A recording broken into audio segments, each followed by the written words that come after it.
G'day gamers, Chris Stead from Finder here. We're talking NFT games. Now you both caught one of my previous videos where I ran through the game Pegaxy, which is quite a burgeoning and popular NFT game that's emerged in the space. It's a horse racing simulator effectively with some really interesting NFT mechanics and quite fun gameplay with a big and really impressive roadmap on the horizon. Now, I caught up with this co-founder and CMO, Corey Wilton, for an interview just to find out a little bit more about the product from his point of view, as opposed to my point of view. So I've got a little interview for you about that. Let's dive in and have a chat to Corey. So can you take me back to the start? Like when you were conceiving for the idea of Pegaxy, what did you see as the opportunity there for this kind of game?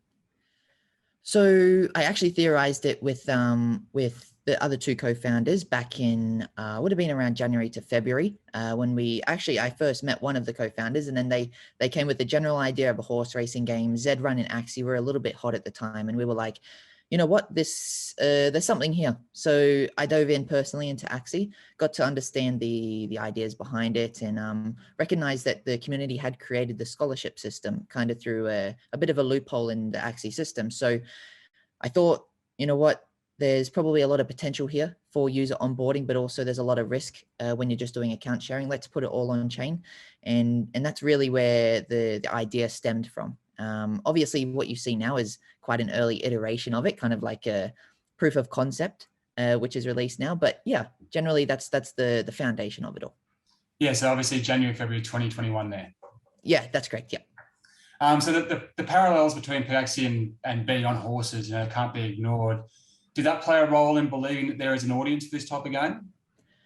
For sure. We really need to avoid that betting side of things. So this is where we saw a lot of power come from the Axie side. Zed Run, of course, does have that kind of betting element. And there was obviously attraction there, especially in Australia. It really grabbed on. Like I even saw Hamish and Andy had a horse, and I was like, that's insane. So when I saw that, I was like, okay, that's the Western audience that is quite attracted. And then the Axie side of things, of course, was more so it is free to play in a sense. And there is an economic cycle of some sort that would enable people to be able to play the game for free, but still earn, plus the horse side. So it's an interesting situation. Of course, there's always going to be the comparison and the assumption that we do have betting within the game. However, right now, no, there is no betting. And that's more so to keep the users' assets safe. Because obviously, if we get shut down for being an online unregistered casino, they have no use for their assets. So there's a lot of risk there. Yep. You mentioned proof of concept before, which I thought was interesting because from the outside looking in, it looks like you guys were pretty hell bent on creating a fun simulation first and then kind of a game later. Is that a fair call? The reality is we're building in real time, and also we need to do a lot of testing, and that requires an active economy. So what you see now, of course, is random number generated based. So basically random results. And we think that's the fairest method to take while in development, because we don't want any pay to win elements. So if we were going in the direction of fully player controlled, then of course, any introductions that do, I guess, make the balance skewed to one certain direction, it'll be exploited straight away. And we're dealing with real money here. So it's not something to play around with. When it's dependent on random numbers or random results, I think that kind of removes the potential element of exploits and is the perfect, I guess, beta situation. However, obviously moving forward, the development direction is fully player controlled, where all of the results, all of the earnings are dependent on complete skill. We've seen kind of already you guys move the game from a very 2D view to more of the 3D experience that you can see behind me right now. What other little improvements can we expect to anticipate like that as we go towards the bigger deals on the roadmap, such as the skill-based control play?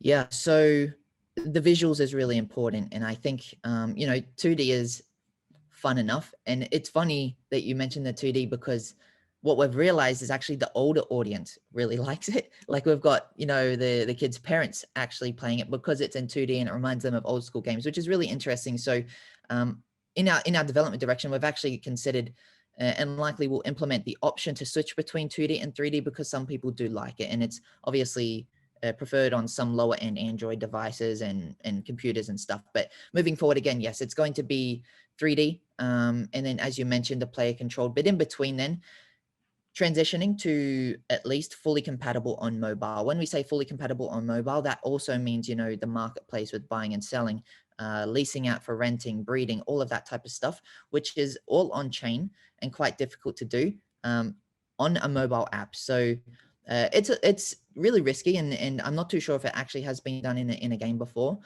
So it requires a lot of testing. The reason it's risky is because it requires that app to actually be a wallet. So it holds keys. So it's interesting, but that's the direction that we are going. I would say by the end of February, hopefully, we will have the closed mobile beta in 3D. Yeah, I've got a couple of questions to ask you about the roadmap. But first up, I'd just like to talk about something that's not on the roadmap, at least what I've seen, and that's the idea of any sort of leveling up of the Pega, the collectible itself. Was that an idea you guys explored, or is it something you may explore in the future?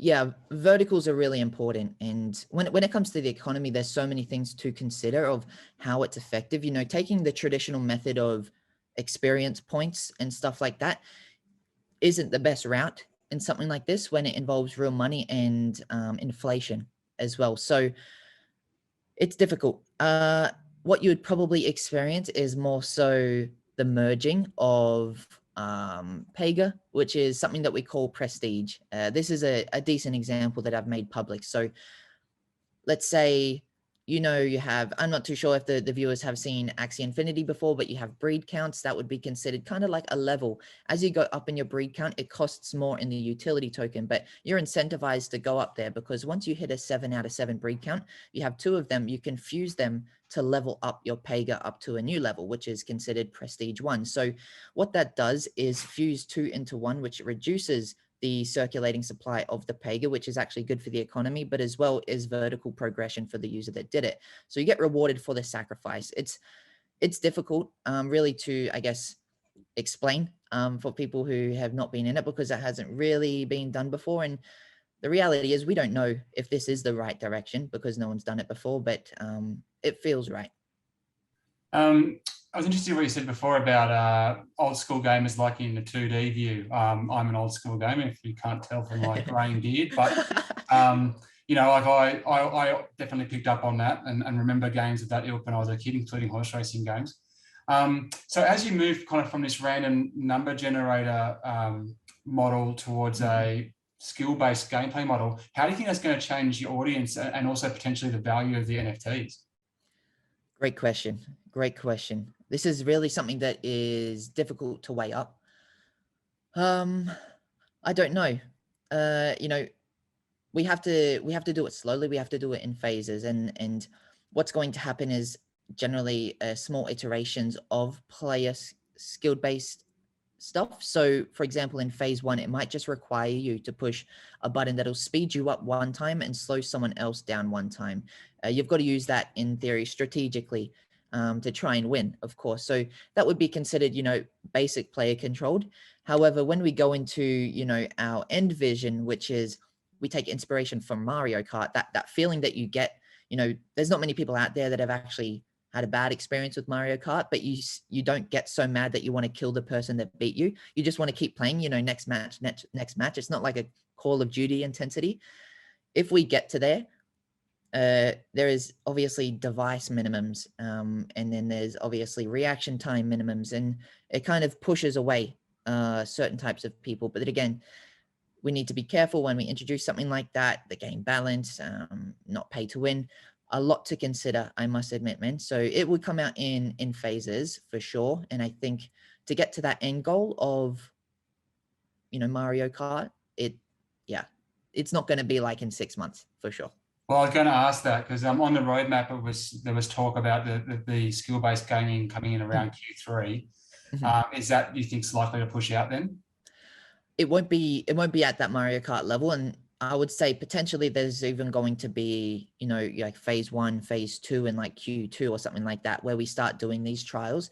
But in Q3, I should say, it's like when we'll likely have some sort of a confident model to where we think this is at least requires skill. You know, if we introduce a speed up and a slow down system and you can just randomly push that stuff and potentially win, I don't think that's skill. It's more so luck. So we just want to, I guess, build some sort of mechanic into the game that isn't pay to win, that is skill based by Q3. Yeah. Can you explain a little bit how stadiums will work from the owner of the stadium's perspective, but also from the players in a racer's perspective? Stadiums have a lot of potential, and also a lot of areas that they can potentially ruin everything. So they're a big part of it. So when you initially, our concept, I guess, in acquisition, so an owner trying to acquire a stadium, we want the currency to actually be Pega themselves, so the horses. In most models, in a situation where you have the dual token economy and you've got the breeding and stuff like that, the economic issues are created by the NFT character that creates those utility tokens endlessly forever because they don't have a lifespan. Likely what will happen, I have released a bit of a model out there, is owners, say yourself, you have 300 Pega or something like that, you'll be incentivized to quote unquote kill all of those Pega. We would say something like repurpose or something like that. They can be melted down to create a stadium. With that stadium, you obviously have what you would value that stadium at, you know, based on the floor price of those Pega that you did contribute. Also, you need to be able to earn rewards. How you do that, we need to be careful. Obviously, we want to distribute rewards probably in like the native PGX token, which is the governance token, because you did do what we would qualify as a very worthy contribution to the economy. However, again, they're playing on your track. So there needs to be situations where potentially advertisers can come in and advertise on your stadium. Entry fees as well, you taking a part fee for the entry fee, and a lot of other things. But we just need to make sure that, you know, what this does with these stadiums sacrificing Pega solves one issue. We don't want to create another issue that isn't scalable with those stadiums as well. So a lot of data and a lot of prediction does need to go into that stadiums. But right now, I guess that's a rough idea of what it will look like. So will people be able to buy stadiums outright then, or are you saying that stadiums may only be acquired through the burning of the Pega?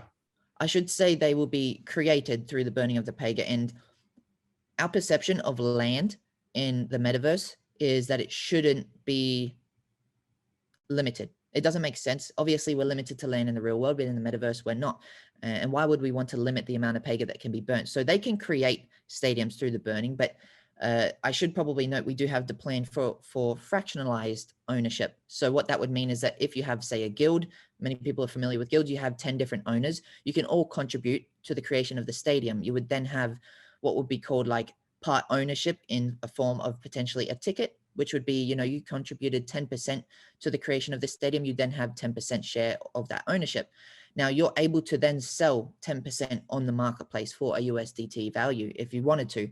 So that's kind of like, I guess, fractionalized ownership going around for the stadiums. To guilds are able to acquire shares in other guild stadiums and take part of their own their fees as well. It's an interesting concept, I must admit, and it can go so wide, but we just need to do it right.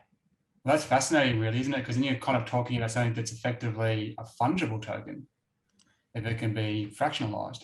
In reality, yeah, I guess so. It's difficult because that hasn't been explored either in the game. So I don't know what that's going to result in. All I want to do is create teamwork. You know, if you got 1,000 Pega in the guild, but actually you have 25 different owners, but only one person can contribute to that stadium, it opens up gaps for, you know, someone to do something dodgy. You know, they're like, send me your Pega and I'll burn them because I'm the one contributing it. Everyone sends the Pega, he dips. So it's really risky. So I think that fractionalized ownership, that percentage ownership is important. Yeah. Yeah, well, I think it's fascinating. I'm looking forward to seeing how you go about it. Have you guys considered any sort of free-to-play experience? I realize that you can do a profit share arrangement, but for people who want to get involved and can't get into the NFTs, or not from a rental side, just to be able to go in and play with, I guess, just Pega that aren't an NFT and just experience the game. Have you thought about a mode like that?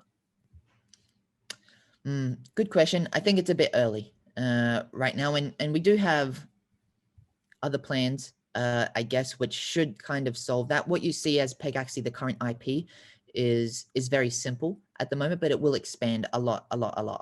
So what that requires is a lot of community involvement and community development.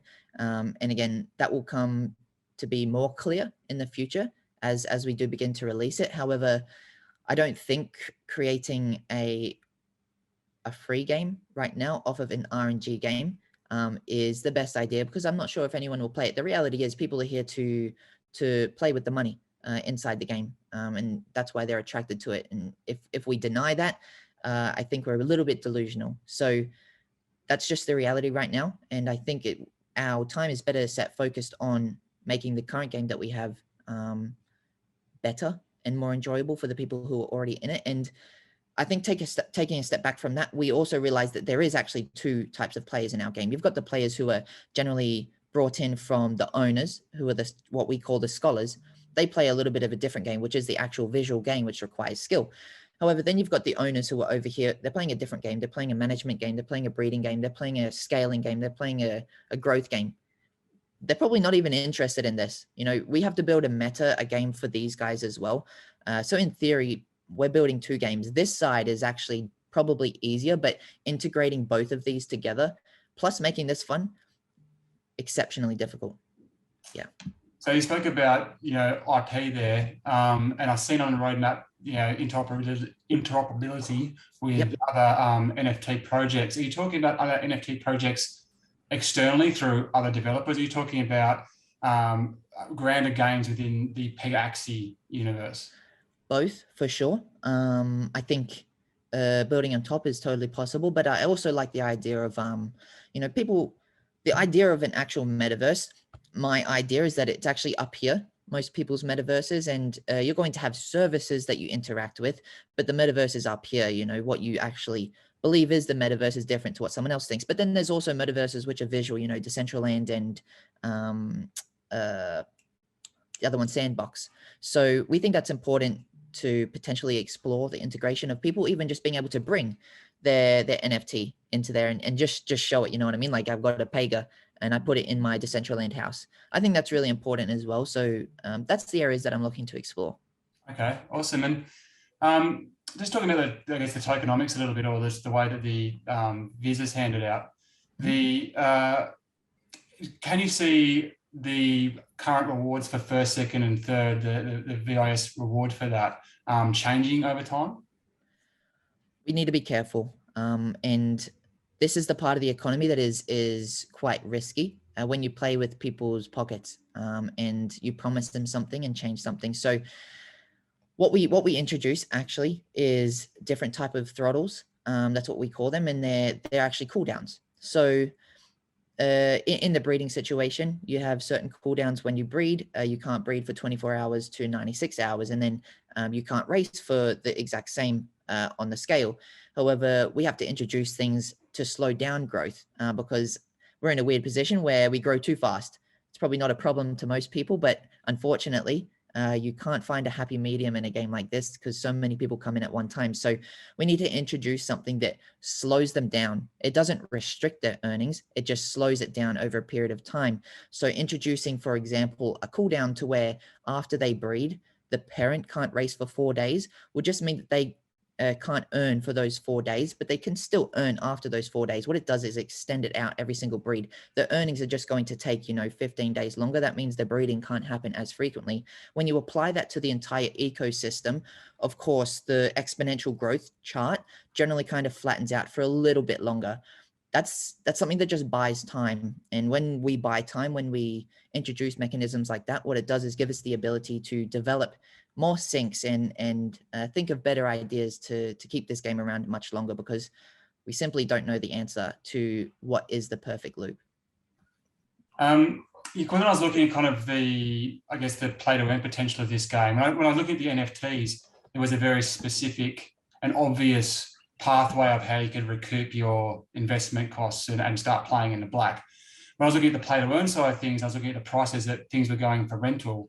I started to think, this could be reasonably marginal. Is it, you don't get a bit of luck your way, perhaps you'll play at a loss over a 25 race day. How do you guys view that current, price of rental versus potential income for the play to earn gamers out there? I think for context, so in the game, people are able to pay PGX, right? Is that the one that we're talking about? Yeah, they pay the fixed fee. Cool. And then they pay like, 100 PGX. They'll get it for 24 hours. They're able to earn 100% from the races over that 24 hours. And I think actually what you mentioned is the best route. You don't know. And at some point it's going to require skill in the future, but right now it requires luck because it's a zero-sum game. You can't win everything. Like people can't be guaranteed anything. And that's the really the good part of this is that you need to be able to lose.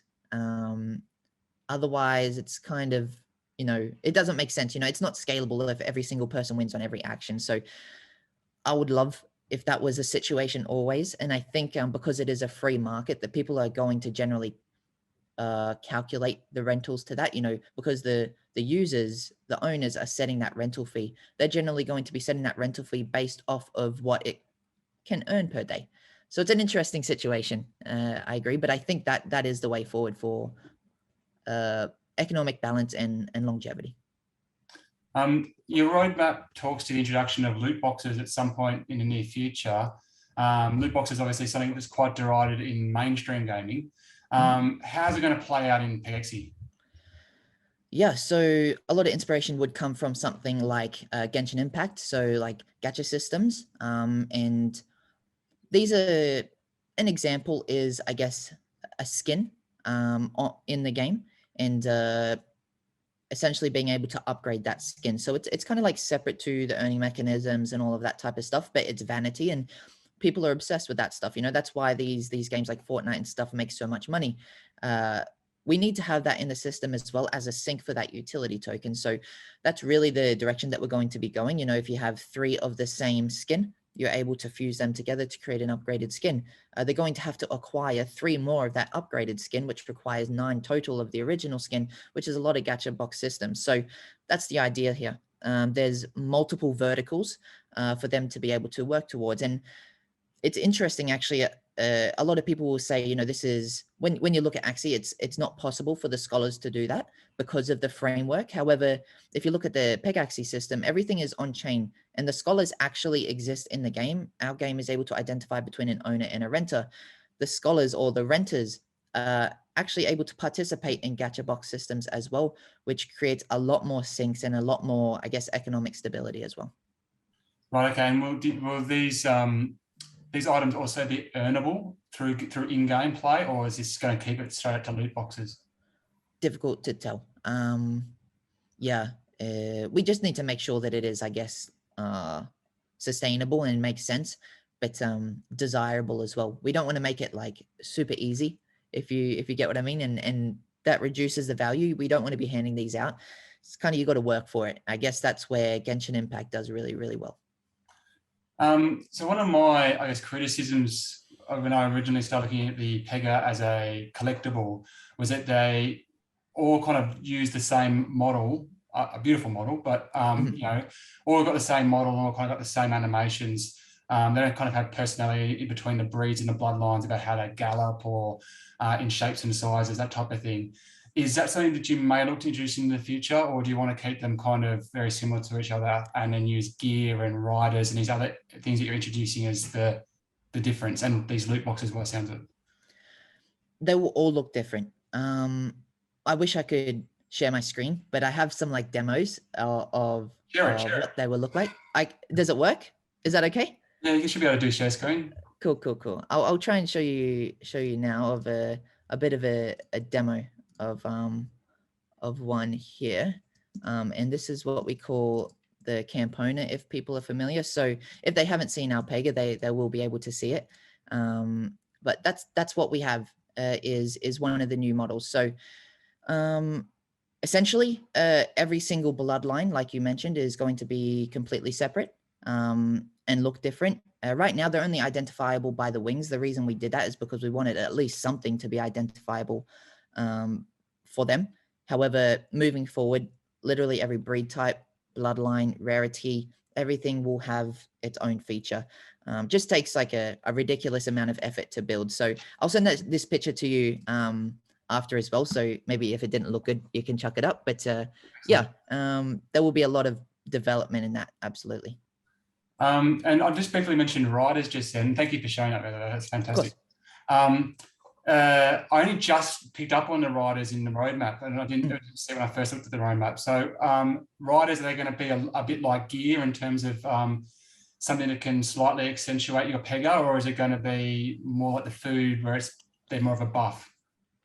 Yeah, that's a tough one. The vision of this one is, on top of the ecosystem, you create a second layer, which it may be a very similar system. However, you can repeat what was done before, but you've learned a lot off of that initial system, so you can repeat it better on top and then combine them both, which would increase, a duplicate demand of some sort. So that's the idea behind it. However, I think these riders will have very different systems. I guess you could say, the upgrading, they'll have skills that possibly need training, all that type of stuff. It's kind of like adding an entire new thing on top of the game to increase complexity as well. And obviously there's going to be a lot more sinks, a lot more areas to throw money.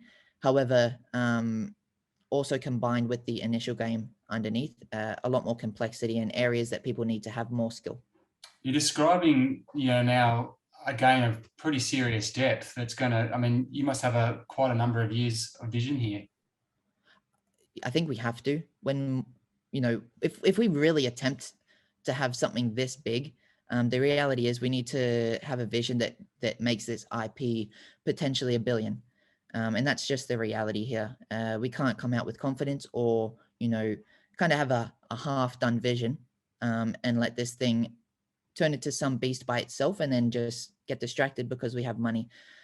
We really, really, really need to make sure that end goal is hit. And it's an odd situation, I must admit, because when you're in tech, nothing goes to plan. And when you get new data, you always change your path. So we can have all of these visions and these end goals, but the reality is probably when we get there in 3-4 years time or whatever, the game we actually have could be completely separate. You know what I mean? Like completely different. I don't know. But I think that's kind of why the community loves it so much as well, because they're there with us, they're building with us, and they've got so many different ways of interacting with the game, and the governance side, the ownership side, the renting side, 1,000 different things. So yeah, I think that's kind of the excitement. And finally, you spoke earlier before about demand being too high. What kind of, it's only been really a few months at this point in February 2022 since you guys were out and about. What's that initial number look like in terms of, I guess, not only people playing, but also people who have picked up NFTs? You mean currently? Yeah. Yeah. So I think we've been at about 70 days from the top of, at this point. So it was November 15th launch, roughly 70 days, let's say. So since then, we're at 65,000 DAU, and the marketplace volume is 80 to 85 million. At this point, which is in 70 days is quite obnoxious for a startup. Now, we expected it because of the rental model, because we knew how Axie scaled with so many bottlenecks and friction points.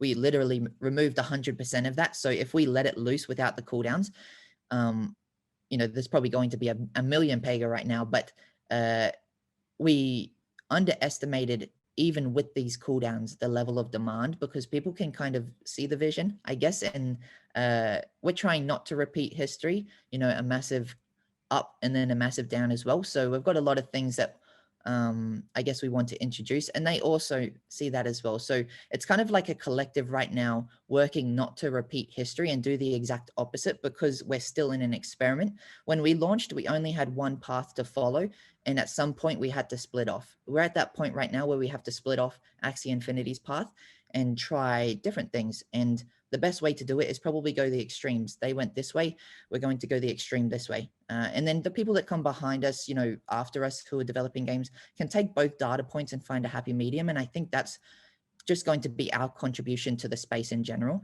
So moving forward, if the space does well, we should do well as well. And we can base our decisions in the future off of their data.